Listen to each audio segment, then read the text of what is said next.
Hi, thank you everyone for joining us today for our presentation on Equally Safe Coordinated Response System.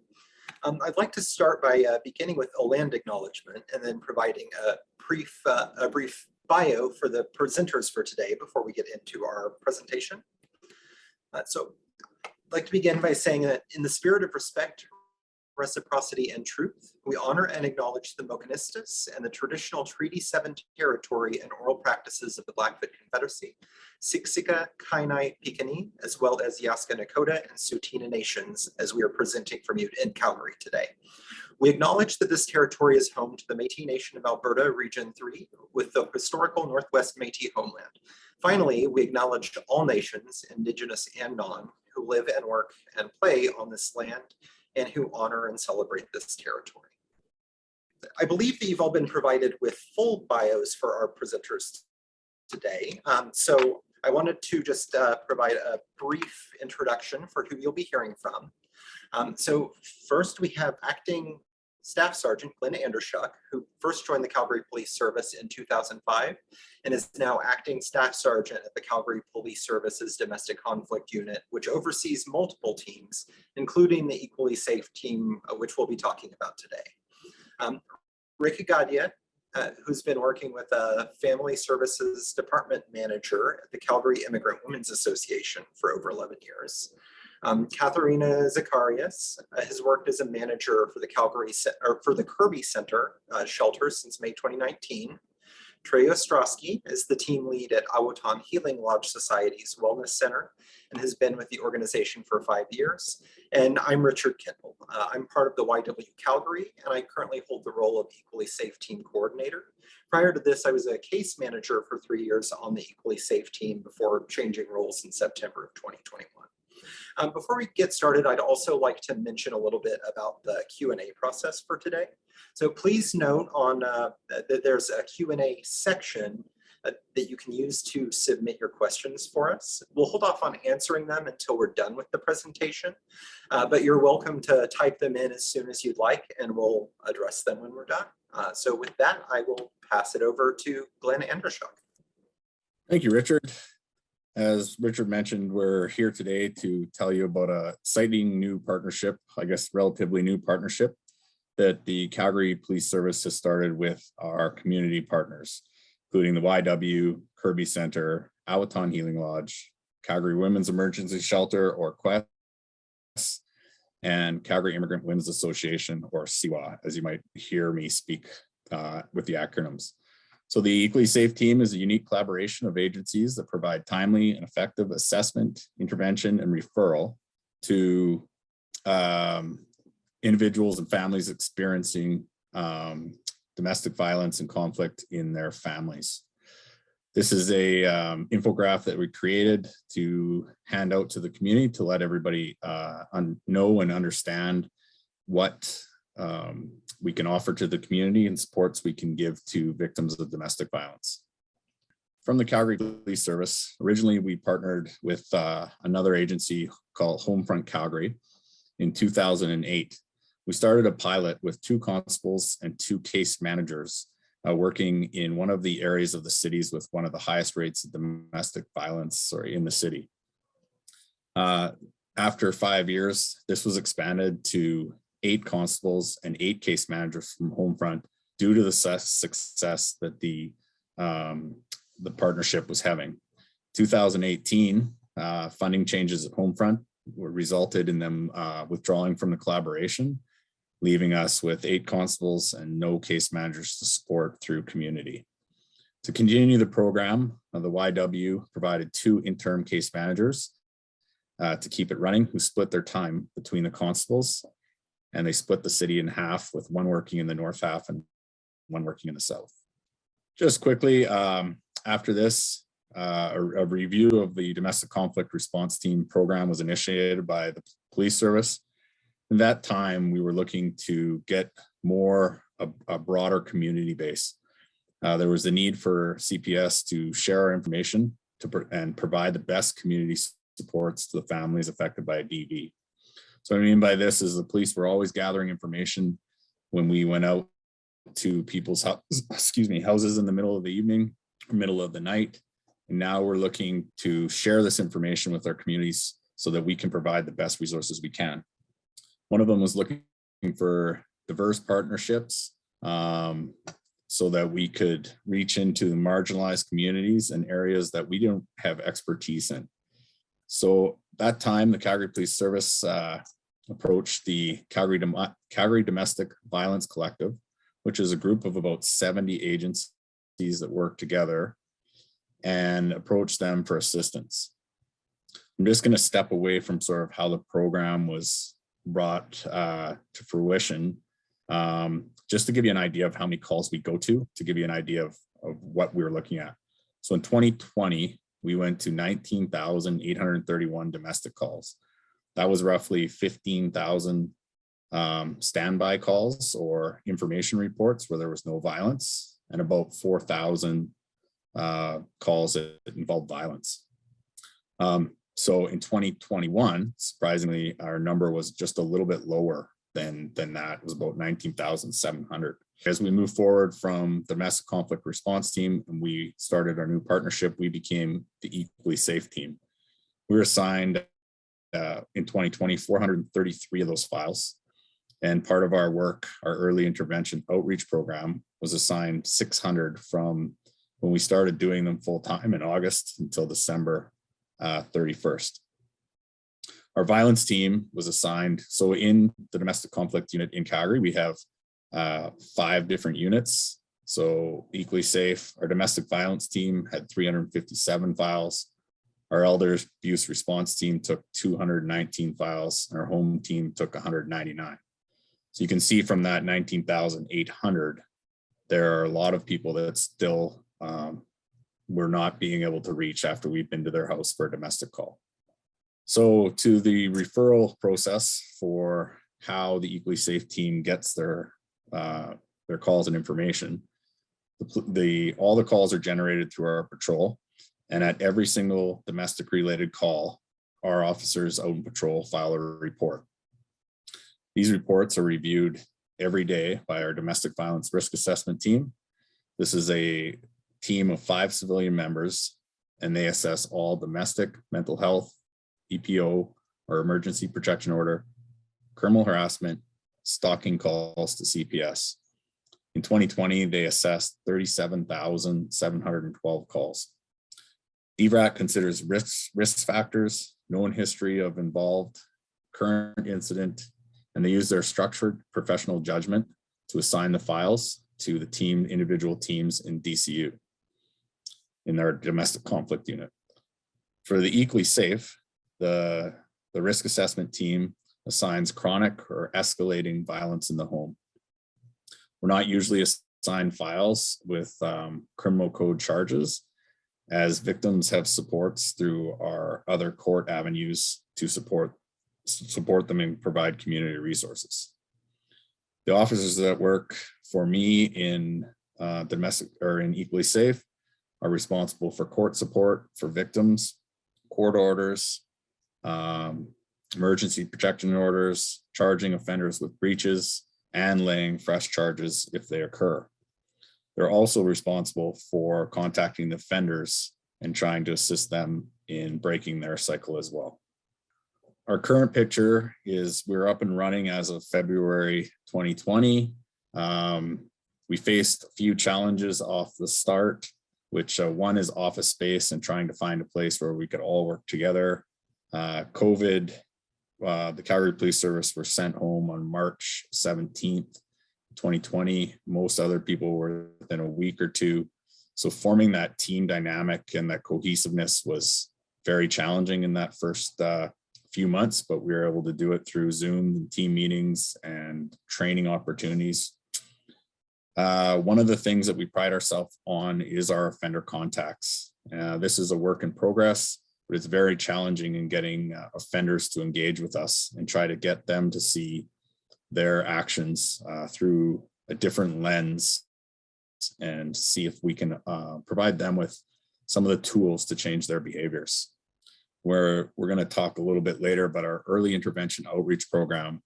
These are files that don't necessarily reach the threshold of chronic or escalating, but DRAT, our risk assessment team, is identified as a future potential for risk. And our case managers and counselors have taken on that role, and they reach out and contact those people and offer them community resources and supports as well. Training, we've done a great job of sharing responsibility and rotating training so that we're all cross-trained in what each group does and can provide to the collaboration. In the future, we're looking just to keep growing and seeing where we can go and sharing that information and using it the best to provide victims and offenders the best resources that we can. So this is just a map of sort of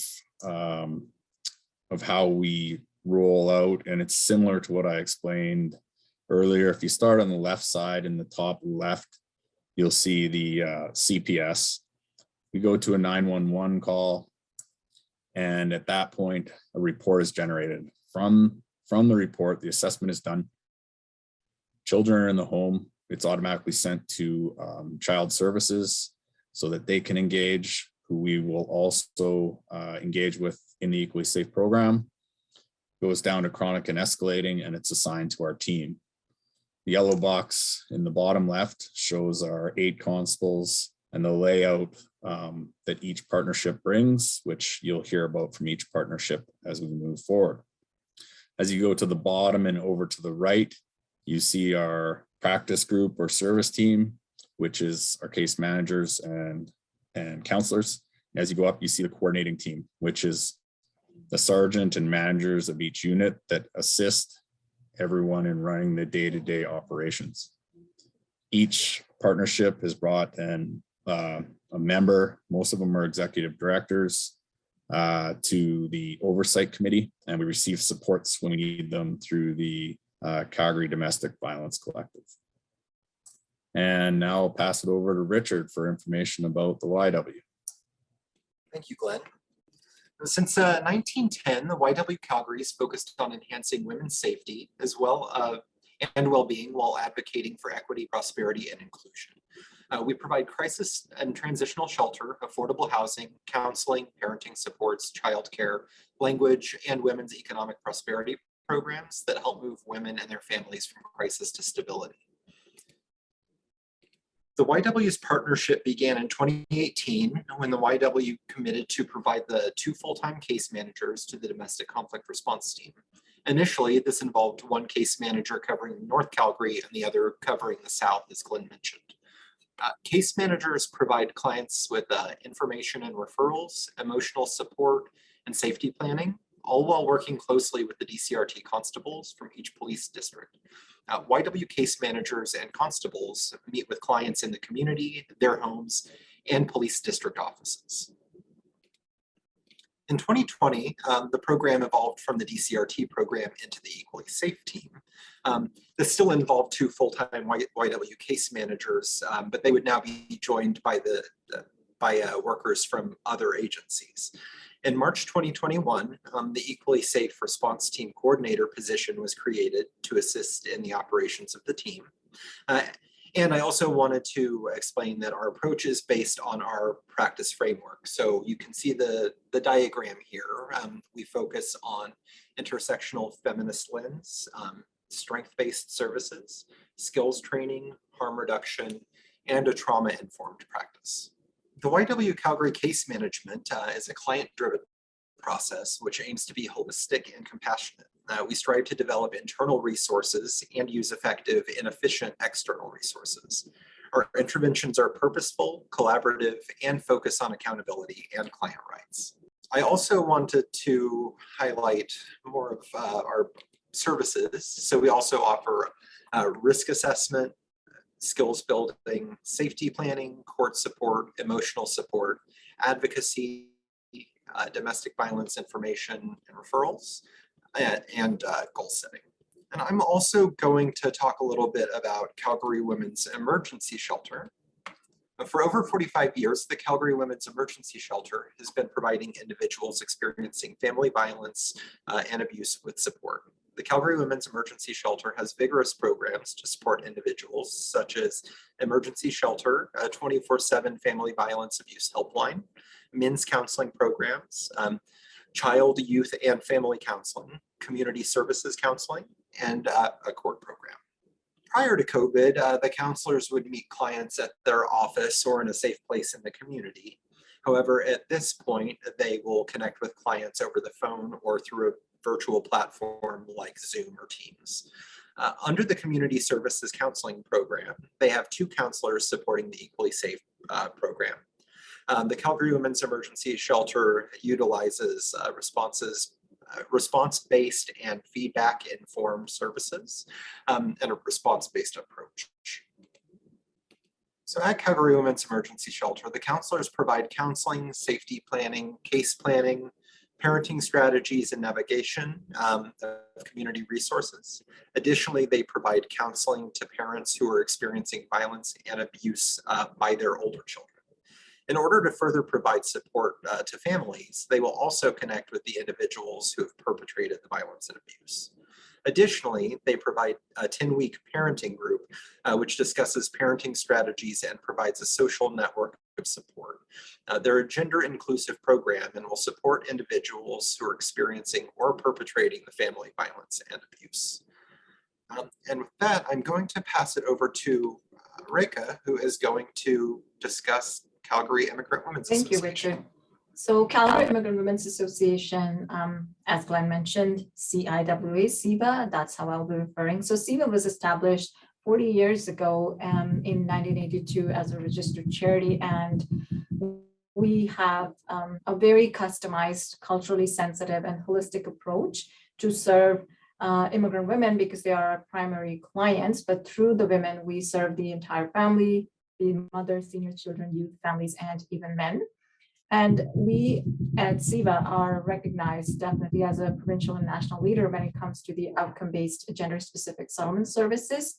And at CIWA, we do offer programs and services using a very holistic approach to support the clients, because any immigrant coming to a new country would have a lot of settlement and integration related challenges, and that is one of the grassroots issue that leads into multiple other factors. So that's why we take a very holistic approach to use that as a starting point. And with the settlement integration, language and literacy training, employment support, and we have bridging programs, low literacy, family violence programs, prevention programs, parenting, individual counseling, all kinds of, home visitation-based supports as well. And then civic engagement, be it health, housing, mental health, community development. So all these supports and services using that holistic wraparound way of serving the clients.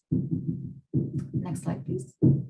Yeah, and at CIWA, we do, how our partnership works with the Equally Safe is we do provide 2 case managers and we have 1 family counselor. And based on the language, there are multiple other family counselors who can be connected to provide the specific first language and culturally sensitive support to the immigrants and families that are involved with Equally Safe. And the case managers that work with the Equally Safe team supports the client and the perpetrator as well, to using this family violence to support the family violence prevention and reoccurrence of family violence through using these tools. We have the safety plan. Again, the safety planning this is all done in a very culturally sensitive manner, and risk assessment, not just again the domestic violence, but the grassroots based on the settlement integration stress factors.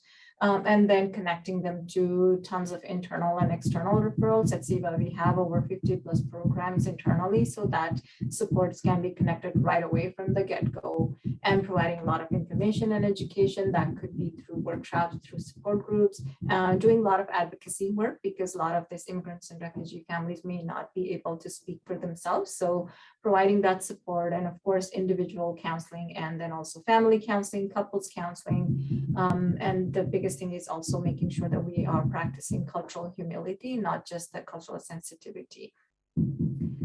And at SIVA, we focus on basically the clients that are fleeing family violence. They have access to emergency housing support. So in addition to working with our partner shelters here, we also have a specific program called Find Me a Home Project, where while the shelter space is not available, we are still able to put those individuals and families needed to in a transitional housing, where we do have some additional funding that we can solicit that transition support for. So when the space becomes available in the shelter, the family or the woman or the individual, they can be shifted to the shelter. So that is one of the key focus. And all the services are offered in the first language and very much culturally sensitive counseling. And we connect the counselors or the clients with the counselors who come from or understand that culture where the client is coming from. And then on top of that, we always connect them to the cross-culture parenting support, because that is one of the key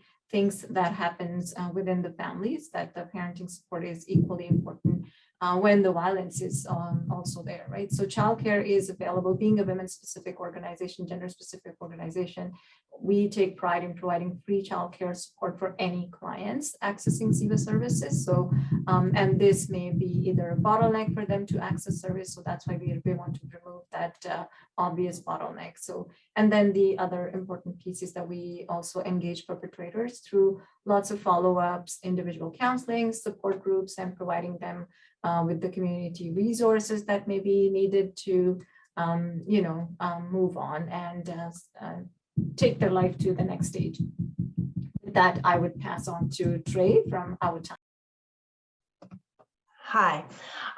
So Awatan Healing Watch Society has been providing services and support since 1992.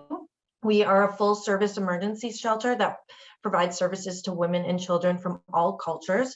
However, we are an Indigenous organization and we are guided by Indigenous traditional teachings. We provide protection and support against family violence and all forms of abuse, guided by traditional elders and knowledge keepers. Our staff are trauma-informed wellness workers who take into consideration the genocide, colonial violence, racism, and subjugation of Indigenous women and families. And in addition to our shelter services, we do have a family wellness center that provides outreach services, including our Equally Safe program. So Awatan Healing Watch Society is dedicated to supporting the emotional, mental, physical, and spiritual well-being and healing of women during their time of crisis and beyond, both in the shelter and with our outreach programs and services at our Family Wellness Center. When we get a client, we ensure to do a medicine wheel assessment to determine where each of our clients are at emotionally, mentally, and physically, to ensure that we're providing them the necessary supports and resources that are needed. So our Equally Safe clients do have access to our family violence prevention program. Through that program, they have access to healing circles and circles of safety, which are guided by a facilitator and an elder, as well as they have access to registered therapists, and Awatan will cover the cost of those therapy sessions. We also have a COVID emergency response program, so these clients can have their basic needs met, or if they're facing food insecurity. And then we have our Family Resource Network, which is where our clients can access elders. We provide parenting programs, as well as youth programs for from 0 to 17 years old, including our youth mentorship program. All of our programs are culturally based and provide Indigenous programming. And this approach benefits Indigenous women and their children by helping them through the healing process within the comfort of their own community. So our Equally Safe services include risk assessment and safety planning, court support and advocacy, education and referrals to community, healing circles and circle of safety, access to registered trauma therapists, and connection to elders for one-on-one or group support. So Awatan works holistically with men, women, children, and family members to help all of those that have been affected by violence to move towards healing. As family violence affects the whole family, we ensure we provide services to everyone that is affected by it, and by ensuring we connect them to all of our supports and our services, as well as those that are out in the community. I thank you for your time, and I will pass it on to Katarina at the Kirby Center. Thank you, Trey. For nearly 50 years, Kirby Center has been a place where seniors made friends, built community, learned, exercised, and sought resources. A place where whole health is the foundation of service and where aging is honored. Kirby is a not-for-profit, multi-service organization committed to enhancing the ability of older adults 55 plus to live healthy, productive lives with a focus on their mental, physical, social, and emotional well-being. As you can see, the mission statement there is our mission is to assist older people to live as well as possible for as long as possible as residents in the community. Next slide. So how does Kirby Center work with Equally Safe? So our Equally Safe case manager works with adults of all ages by providing individualized case management support. However, they are specialized to support seniors 55 plus. The case manager supports seniors by assisting with seniors housing applications and senior specific referrals, such as home care, geriatric mental health, boarding supports, legal supports related to power of attorney abuses and other related issues, family mediation services, older adult counseling, and much more per the need of the individual. So we have one part-time case manager that we contribute to this collaboration. This person specializes in social work. As I mentioned, specializes with adults 55 plus. She uses practice approaches such as a trauma-informed care, strength-based approach, person-centered approach, and then of course integrating gerontological social work. And then just to list a bit more about referrals and services provided. Examples are legal aid, counseling, family mediation, advocacy, risk assessments and safety planning, information and education, food bank referrals, housing services, life enrichment and skills building that we provide information and education about through our shelter programming as well. Providing senior safe house, as well as income tax preparation at the Kirby Center itself. So the Kirby Center as a collective are dedicated to providing the best care possible to seniors in our community and beyond. And for reasons that I already mentioned, this is a unique collaboration for us to be a part of, but it is one that we're really proud to support, as this initiative really does make a difference in our communities. So thank you, and I'll pass it now to Reka, who will address some of the challenges. Thanks, Katarina. So the challenges, any new project or new pilot, we face a lot of challenges no matter how much you anticipate. So some of these challenges were very much at our face in the beginning, because as we started to kick off the project, that's when we were hit by the COVID-19 pandemic. And with that, everything needed to be kind of rethought and rejigged, particularly not only just the service provision, but as this team was kind of coming together. So how do we even communicate? Because prior to this, things were all in-person services. So now that we had to work on the biggest challenge was how do we communicate with each other, and then how do we pass on the client information and all those issues without compromising the confidentiality or information. And then of course, as Glenn mentioned in the beginning, that we do have each agency had some human resource kind of redirected, because there was no funding for this, and there's still kind of not a set funding for this project. But every agency was trying to do their best to put the human resource, the capacity in the forefront, so that this team can actually kick off. So that was one of the biggest challenge, and particularly again with the COVID-19 pandemic.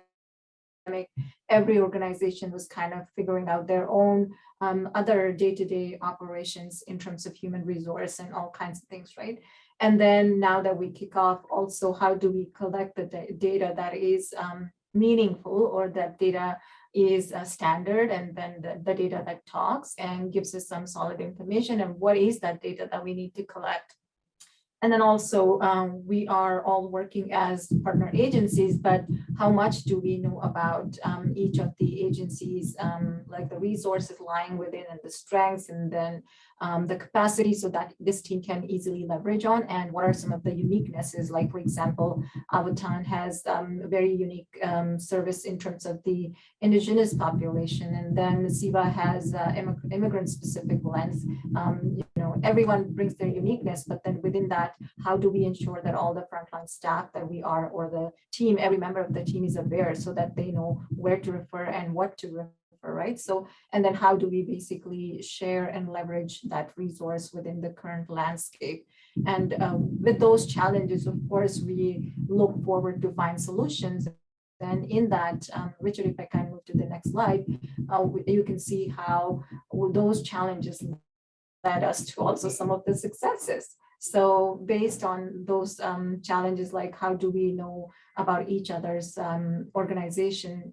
Basically, yeah, based on those challenges, we decided to meet together and have more frequent team meetings, virtual team meetings, and also arrange for cross training. So each agency had their own staff come on board and bring their expertise, subject matter expertise that they had to bring on the table. So we did a lot of cross trainings. We met a lot to streamline some of the data collection, like what data is important to not only just unique agencies, but then also as a collaborative. So we worked a lot on those things. And now we landed on some of the key data points that we know that we are all capturing to make sure that at the end, we are all able to put the two together to see what exactly the data is telling us. And then, of course, with the data, we have to also measure the outcome. So we had set up the outcome measurement framework, which has been in process for a while now. So we developed like a program logic model. We do have an evaluation plan that we're now working on. We have a manual that we came up with to make sure that the information that is being discussed and the data that is being captured or the outcomes that are being measured, we have it all documented as well. And one of the key things was also to start perpetrator engagement that as a collective, we all started to focus on. And as Glenn again mentioned in the beginning, that this is just the beginning, but we are seeing some success already there, starting to see success. And then of course, each agency has their own unique support. So providing that customized lens to support the families and customized approaches to support those families, and the community and intervention support holistic to, so far we have provided to these many families. And one biggest thing was each agency has, just on-site of their, our desks, basically we are rerouting some of our staff to provide this support, but then who is coordinating all of these? So we did have an equally safe team coordinator. Now Richard is that lovely gentleman who is providing that support, and that was a new position that came out of it. And then the program was also able to support the EIOP, which is the early intervention outreach program. So that means people who require very less intervention just needed to communicate with them. But then, that was one of the key pieces. And then we had, as I mentioned, created a safety plan manual. We have also our information graph that you saw in the beginning. So that is also translated into now 23 languages as well. So yeah, those are some of the successes that came out of our challenges. And with that, I will now pass it on to Richard again to talk about or Richard, you were talking about the successes, the case management or success stories. Yes, I have a success story to share. I'd like to share a success story that's coming from an intensive case manager from the Equally Safe Response team about someone who we've given the name of Nancy to. That's not her real name. So Nancy is a 38-year-old Indigenous female. In 2017, she left her on and off again common law partner of 23 years. Nancy has two daughters, aged 21 and 14, and there's currently a PGO, and the younger is under the care of PSECA.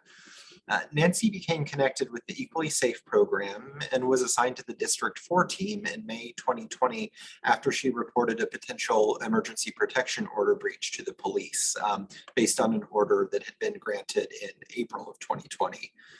against her ex-partner. Due to the extensive history of reports, the file was assigned to us. Nancy's relationship has a history of emotional abuse, physical abuse, which was pretty severe, including strangulation. The case manager used Jacqueline Campbell's danger assessment, and Nancy scored a 30. For anybody that's not familiar with that tool, that's an extremely high score, meaning that Nancy was in a lot of danger. Nancy had been couch surfing, staying at shelters, paying for short-term rentals, as well as rough sleeping since October of 2019, as she no longer felt safe in her Calgary housing company unit due to it being known by her ex-partner, as well as ongoing concerns of property damage due to attempted break-ins. With the support of her case manager from the Equally Safe program, Nancy was able to access space in the emergency beds at YW Calgary, where she was accepted into YW Transitional Housing Program's second stage shelter. Nancy had been waiting for an emergency high priority unit transfer with Calgary Housing Company since October of 2019. The case manager was able to advocate for Nancy with the Calgary Housing Company to ensure a safe neighborhood and suitable unit size. Nancy received the escaping abuse benefit and moving costs from Alberta Works after her case manager advocated for her. Safety planning was updated regularly to adapt to Nancy's changing needs, particularly around safety while packing and moving. The case manager was also able to provide support to Nancy in other areas of her life, including resources and information to not just Nancy, but to her daughters as well. This included mediating concerns with children's services, including a referral to CPS's counter exploitation unit, which is more commonly referred to or known as the Vice team. Nancy did not trust the police initially. However, after working closely with the case manager, she was willing to talk to the constable to complete historical reports of sexual harassment against her previous partners. Nancy started to advocate for herself and was able to talk to the Calgary Housing Company to have her arrears reduced to over half of the initial amount.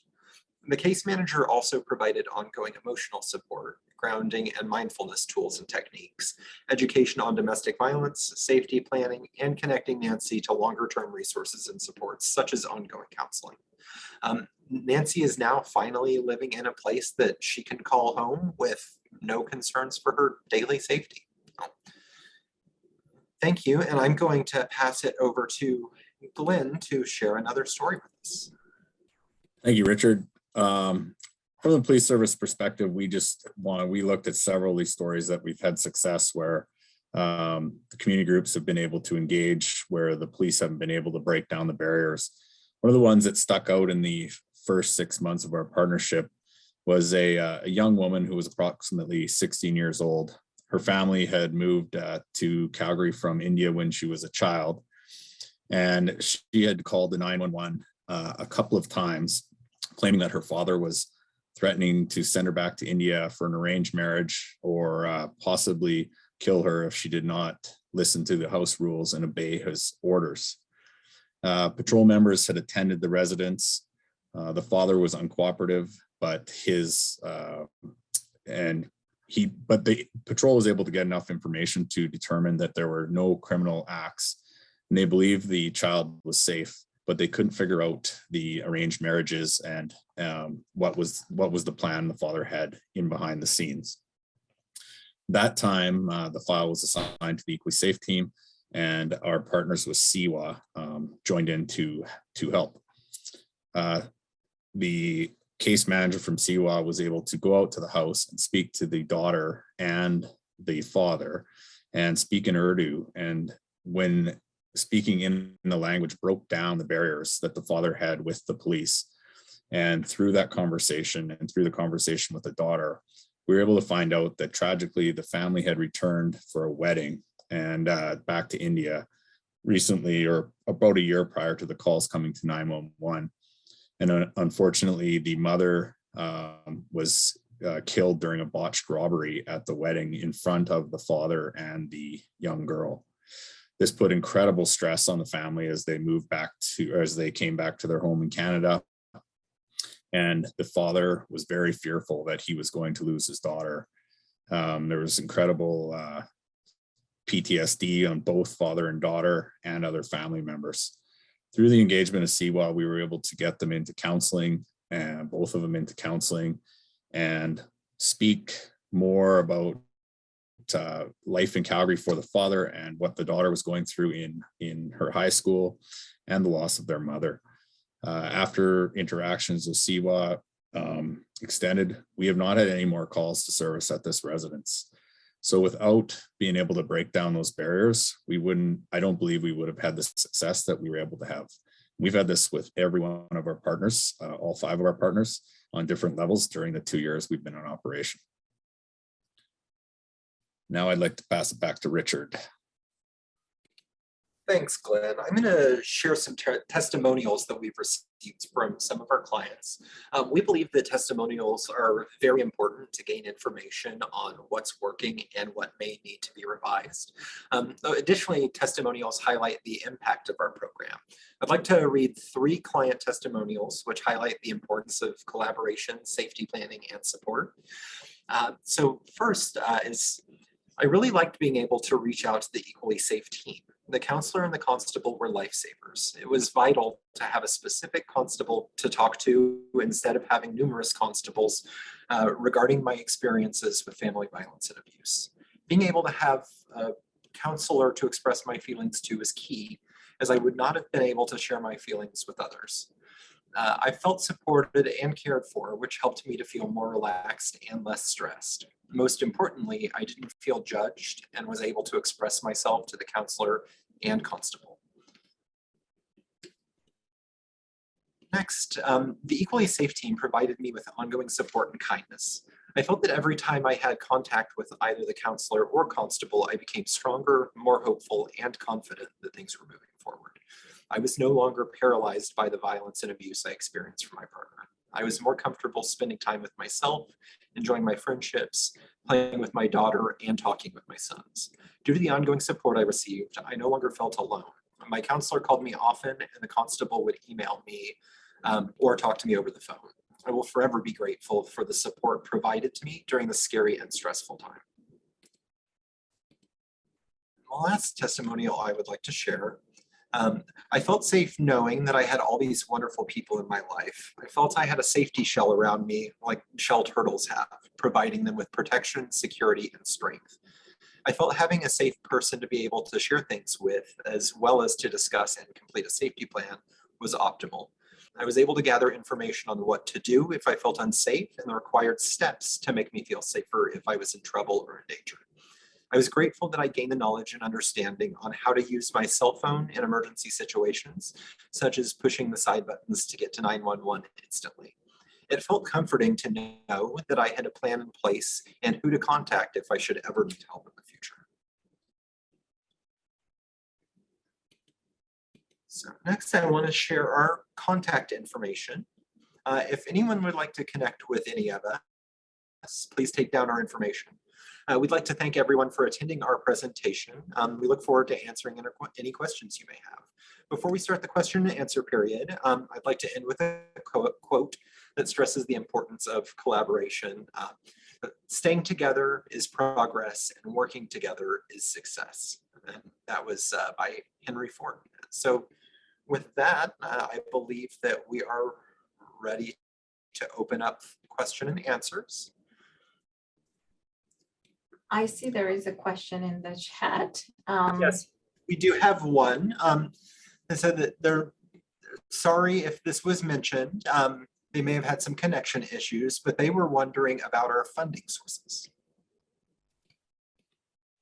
I can start off, and Glenn, if you want to jump. So at this point, we do not have any set funding for this project, as I mentioned earlier, as one of the challenges. So each agency is kind of providing that, guiding their or rerouting their staff to provide that case management support or counseling support from the existing resources. Okay, we have another one. What are the most important lessons you've learned from this project to date that could help other communities? Again, I can certainly start, and Glenn or anyone else, if you want to jump in. So one of the most important lessons that I can say is certainly from the population that we serve we learned that, having particularly when immigrant families coming from all different countries, refugee experiences, having the trust in the system itself is a huge issue. And we have to do a lot of work in terms of building that trust. But in this case, seeing the counselors or the case managers working hand in hand with the police, they don't really now are scared of, or they don't fear being judged. They know that this particular cultural sensitivity is really going to alleviate all those fears and barriers. So it brings police to the civilian level and really like a community-based model. So I think that has definitely been a huge asset for the population that we serve. And the other part is the collective pool of resources. We may have our own individual agency-wise resources, but then now we see Equally Safe as one big team, and very comfortably we are leveraging on each other's resources, and we are expanding not only just the resources but the subject matter expertise beyond our own unique teams through those cross trainings and whatnot. So I think this definitely is, to me, is a very unique model that I think every city in Canada should have this kind of model. So that's how I feel. Anyone, if you want to add anything? I can add to that as well. I mentioned in my bio that I actually was a case manager on this team for 3 years prior to entering this coordinator role. And one of the things that was huge for this program is that we have this agency collaboration with different specialties. And I know that's kind of been mentioned already, but in a more practical sense, no one person is an expert in everything. And so that allows us as case managers, or when I was a case manager, to, if a file is assigned to me, once I start working with that person, if I'm able to identify that the needs of this person don't match what I know best, I have a group of people that I can put that out to. And I can reach out to someone at Siwa or Awotan and say that, I think someone from your agency is probably a better fit for this and will be able to better serve this person than me. I think that's been huge. Okay, we've got another question. So any other answers?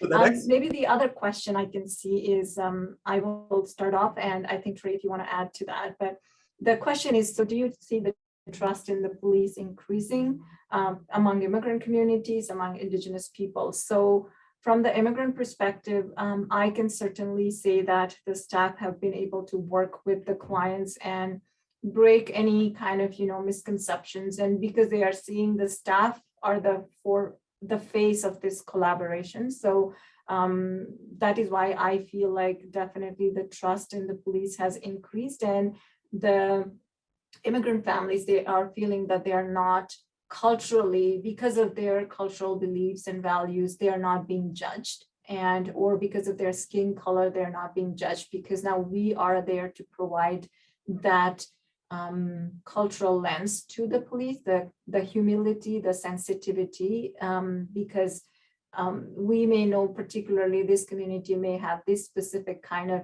cultural norms, and this is probably the cultural values and beliefs, but this is not the wrong intention, but this is where it is coming from. So I think that has certainly helped the population that we serve. For our Indigenous community, I would say it also has definitely helped to improve that relationship.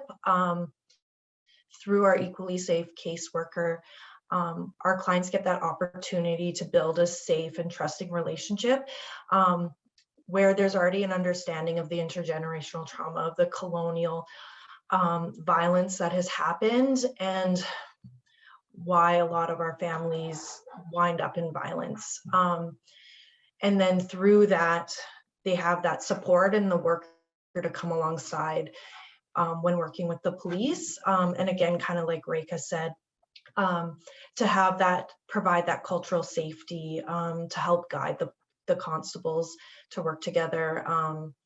Yeah, so there has been a significant improvement. Yeah. Thank you. And I see another question popping in as well. Like, have we involved hospitals, health centers, mental health services for next steps as partners. So at this point in time, this started off as a pilot between the police and the community organizations. So collectively, all these organizations that are included here, we don't have partnership directly with the hospital or health centers or mental health services, but then we ourselves have a lot of services that either we directly provide or we agencies may have partnerships with the health services, for example, right? So each of us pretty much have the counseling services, for example. We do have mental health related supports. And then we work with the organizations that are providing those clinical services. And that's a part of our resource because then again, this all started during the pandemic. So right now, based on the current model, we have very solid partnerships with them beyond this collective so that we are able to easily provide those referrals. I see that Glenn's back, so I'd like to put a couple questions to him. So we've looked at these questions already, Glenn, but I wanted to ask what to you are the most important lessons that you feel like you might have learned from this project that could help other communities?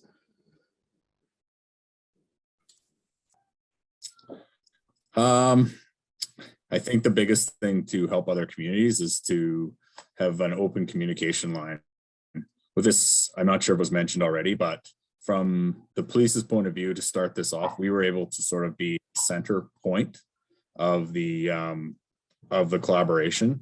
And so a lot of the information filtered back and forth through the police service. But what we also had was a good group of managers who were willing to share information with each other on started off on a monthly basis. Sometimes it was bi-monthly, but that was the key, I think, that got us through, especially COVID, was an open communication line. As far as lessons, the one lesson I would recommend to have people to look at when they start a collaboration like this is one of the points we brought up was the data collection. We really struggled in the first 6 months to a year of sort of trying to sort out what we were collecting and why we were collecting it, and what that meant to the funders and also to the police service. So that would, I think, was the biggest lesson that we learned. Moving forward, if I could go back, we would have all that in place prior to launching the program. And I see we have a couple other questions, but Glenn, I also wanted to give you an option to answer this question that we were looking at. Have you noticed trust in the police increasing in the community? I would say that we've noticed trust in certain areas of the community. So I can't speak to say that if we went out to a certain demographic in the city, we would say that that whole demographic or area has a greater trust, but I can tell you there's a greater trust with the people that we're working with. And you can see that with Awaton and the long-term files that they're working on, because the Indigenous people are coming in through Awaton and then they're staying with that program. And when they do call the police back, they've got someone to reference to and to speak to. And, you know, it goes the same with Siwa and the short example that I gave. I think when we're able to speak different languages and build that trust, or, you know, some of that, just the different, everybody brings something a little bit different, but there is a better trust with the people that we're dealing with the police and their situations, for sure. And back to the whole team, are there any frustrations you've experienced in developing this program aside from funding issues? I can probably start that, and everyone, if you feel, please jump in. Other than funding, I think in the beginning, the frustration was more around the medium of communication because of the pandemic. As I mentioned earlier, that was one of the biggest thing in the beginning. And frustration was more around, because this was just a pilot. So we were all trying to learn together and unlearn together things. So I think figuring out those in a very quick manner, because pandemic just came and boom with pandemic, we all know that globally the domestic violence increased significantly. So I think while I can speak certainly for SIVA, at SIVA we saw in the first year of pandemic, from the number of clients that we served in the first year of pandemic, we had 48.5% increase.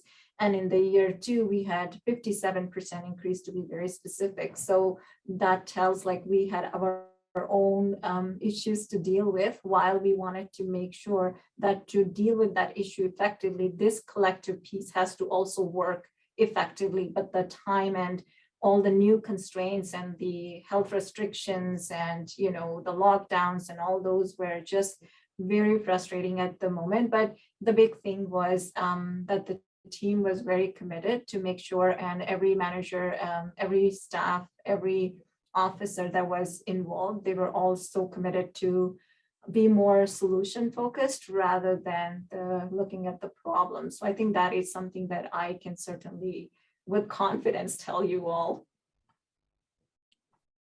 I think next question, unless anyone else has anything to add, maybe Richard, this question would be more for you. Yeah, so the next question, how often do we meet as a team? And I think it's also important to mention that there's multiple different teams at different levels. And so the folks that you're seeing here today, we have a monthly meeting where we kind of go over the coordinating aspects of things. Also, though, I work with the case managers, and we currently meet twice a month. There's one meeting that is more like a team meeting like you would see at an agency, where it's business and how are things going, case consultations, all of that kind of thing. And we've recently also added a second monthly meeting that is more of a social get together. This kind of ties into that frustration questions, but one of the things that's been hard on the case management level is with COVID happening and everyone getting at home, it's been a challenge to create a real team dynamic between people from different organizations that have really only had a chance to engage with each other over Teams. And so kind of our current solution to try to work towards that as everybody starts to return is to have some time for us to just get together and talk once a month to get to know each other better. And do you want to also talk a little bit about the steering committee? There is another level Yeah. that meets as well. That's true. And I think that maybe Glenn would be better suited to that, or you, Reka, as I've never actually been to a steering committee level, but they are above the coordinating committee that work from a higher tier. So I'll pass it over to one of you to give more info about what that looks like. Yeah, and I just wanted to point out, as you know, Richard mentioned in the beginning, there are different levels. So yes, there is a steering committee as well that kind of, you know, it provides us the overview and the guidance of, yes, we talk about the data collection and we come up with the models that we think as the coordinator level, or gathering the feedback from the frontline staff that this is how it should be, but then taking it all again to the steering committee to make sure it's all reviewed, approved, and we have all the bigger picture and implications captured, or possible good things that could come out of those things. So yeah, that team also meets quarterly. Glenn, do you want to add anything in any of these? No, I think just the important thing about the steering committee is at that level, there was higher discussions of, you know, who can help with more funding. Like the steering committee was able to provide people to come in and help with the data collection and those kind of things, where the managers couldn't offer that from each individual resource, where the steering committee could. So originally they were only meeting quarterly, and then steering committee moved it up and then back to sort of quarterly now, but I think it's got its ebbs and flows. Do we have any other questions coming in? Don't see any there, but I think, Richard, the only thing I just want to say to close with, just reading some of those questions, is if you're in a smaller community or a larger community, from a police perspective, I would just reach out to any of these agencies or any agencies in your area to try to connect and get these resources. Because as I mentioned during sort of the presentation, from a police perspective, it's awesome that we can have individualized resources. But it's also really, really good for us. If we only had one, it would help us so much more than where we were before. And as people in the collaborative get busier and some get a little less busy, we can share the work and everybody can take it on and cross train. And it's been such a success, but don't look at this as you need 5 partners to move forward with something like this. You could start with one and build from there. All right, well, thank you so much for all of your time today. We really appreciate it. We put our contact info up before, so please feel free to reach out if you have any questions or anything like that. And yes, thank you very much for your time. Have a good rest of your day.